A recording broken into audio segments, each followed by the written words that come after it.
Hi everyone, this video we're going to export a video that has the subtitles burnt in. So whether you've created them manually, like an early video, or imported them, we're going to export them. I'm going to export my Hindi ones. Okay, we're going to go to our regular export window. Okay, file export, because I'm sick of saying Command M, Control M on a PC. And you want to go down to captions. Okay, and you got to decide how you're exporting. We're going to do burning in at the moment, so open captions.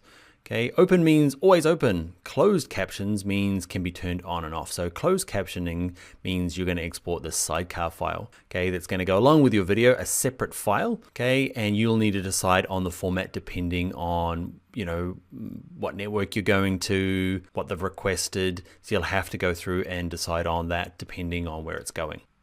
Okay, what we're going to do is burn it in. Okay, open captions. So burn captions into video. And you can see whichever one had the eyeball on my timeline open, so my Hindi one, so you just have to toggle that depending on which version you want to export out. So remember, these can't be turned on and off, and that's it. You've burnt on. I'll put mine somewhere we can find it. Poor old desktop. That was going to be a little bit too long because those subtitles cruised on into the old no man's land of thing here. You can see I've got all this extra stuff. You can just delete them. Select them all, delete them before you export. Let's have a look what we got. Okay, there's my video. And hopefully, there it is. Now this UI UX.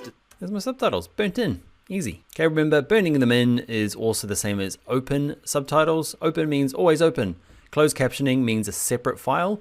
And in our case, instead of importing them and styling them, okay, if they are going out as that sidecar file, I would just actually send the SRT because it's already a separate file and I haven't messed with it. But you might have to change some of the formatting and you might have to get the metadata more accurate, so you could use that sidecar export.